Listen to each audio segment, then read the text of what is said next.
The house had always been a second home to me. My uncle, a man I deeply respected, had welcomed me with open arms since childhood. He was the kind of person who worked hard, built a life of discipline, and expected the same from those around him. His wife, on the other hand, was the opposite. Warm, understanding, and effortlessly graceful. She had a way of making people feel at ease, and maybe that was what drew me to her in ways I never should have allowed. It started as admiration. She was kind, always attentive when I visited. I'd grown up seeing her as my uncle's wife, someone who belonged to the family, but lately something had shifted. I began noticing things I hadn't before. The way she tucked her hair behind her ear, the way she laughed softly at my jokes, the way she always made sure I had eaten before I left. It was nothing at first, just small observations. But small things have a way of growing into something uncontrollable. Uncle was often away, his job demanding most of his time. She never complained, at least not openly, but there was an unspoken loneliness in her eyes. It was in the way she would sigh when she thought no one was watching, or how she lingered by the window a little too long after seeing him off. I told myself I was just being perceptive, that anyone would notice these things. But deep down, I knew I was paying attention because I wanted to. One evening, while I was visiting, my uncle casually mentioned an upcoming work trip. It wasn't unusual. He traveled often. This time, though, the news hit differently. I felt something stir inside me, something I shouldn't have felt. She smiled at his words, nodding like the supportive wife she was supposed to be, but her fingers tapped against the table, a small, restless movement. I wondered if she was dreading the solitude. The night continued as usual, dinner filled with casual conversations and laughter. She served food, refilled glasses, and ensured everyone was comfortable. But when her hand briefly brushed against mine while passing a dish, something changed. It was unintentional, a fleeting touch, but it sent a shiver through me. I looked at her, and for the briefest moment, I saw hesitation in her eyes, an uncertainty, as if she, too, felt something unspoken brewing between us. I barely ate after that, my mind clouded with thoughts I shouldn't have entertained.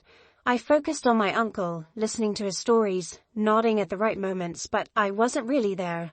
My mind was elsewhere, replaying that single touch, the way her fingers had felt against my skin. Later, as I was leaving, she walked me to the door like she always did. Normally, it was just a polite gesture, a habit ingrained in her. But this time, the air between us felt charged. We stood there for a second too long, silence stretching between us. Her lips parted slightly as if she wanted to say something, but she didn't. Instead, she gave me a small smile, one that didn't quite reach her eyes, and said, "Take care." Her voice was soft, almost hesitant, and for the first time, I questioned everything. Was I imagining it? Was I reading into things that weren't there? Or was this the beginning of something neither of us could stop? That night, sleep refused to come. I kept thinking about her, about the way she looked at me, the way her presence lingered in my mind. I told myself it was wrong, that she was off limits, but desire doesn't obey rules. It seeps into the cracks of logic, poisoning even the most well-intentioned thoughts. The next morning, I woke up with the same restlessness in my chest. I knew I should stay away for a while, give myself time to clear my head, but the more I tried to resist, the more I wanted to see her again. It was a dangerous path, and yet I couldn't seem to turn back. Days passed, but the thoughts of her refused to leave me. I tried to busy myself, to find distractions, but nothing worked. Her face, her smile, even her voice haunted me. I knew it was wrong. I had no right to feel this way about her. Yet I couldn't help myself. Every time I thought of her, I felt a strange mix of excitement and guilt. I found myself visiting more often, using flimsy excuses just to see her. Sometimes I'd bring over food, claiming it was too much for me to finish alone. Other times, I'd pretend to need my uncle's advice, knowing full well he wasn't home. She never questioned it. If she suspected anything, she never let on. She welcomed me in every time, her face lighting up with genuine warmth. We began spending more time together, just the two of us. It started innocently enough, sitting in the living room, talking about mundane things. But our conversations grew deeper, more personal. She would share stories about her life before marriage, her dreams, and her regrets. I listened, hanging on to every word, amazed at how open she was with me. It felt special, like she trusted me in a way she didn't trust others. She often spoke about her loneliness, how hard it was with my uncle always being away. I could see the sadness in her eyes, the way she tried to hide it behind a smile. She never complained about him directly, but hinted at the emptiness his absence left behind. Her vulnerability made me feel protective, as if it was my responsibility to fill the void in her life. One afternoon, as we sat on the couch talking, she laughed at something I said, her eyes sparkling with joy. It was a beautiful sight, one that took my breath away. In that moment, I realized just how deeply I had fallen for her.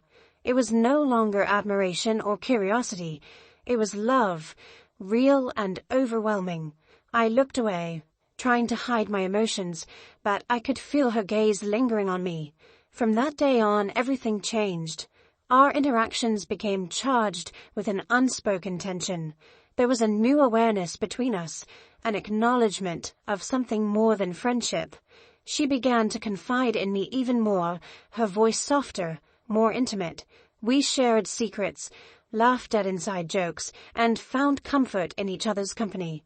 One evening, it started raining heavily while I was there. The downpour was relentless, and she insisted I stay until it eased up. We sat by the window, watching the rain together. She wrapped herself in a shawl, her hair slightly damp, her face illuminated by the soft glow of the lamp. She looked more beautiful than ever, and I found myself staring. She must have noticed because she turned to me, her eyes searching mine. For a moment, neither of us spoke. The only sound was the rain hitting the window pane.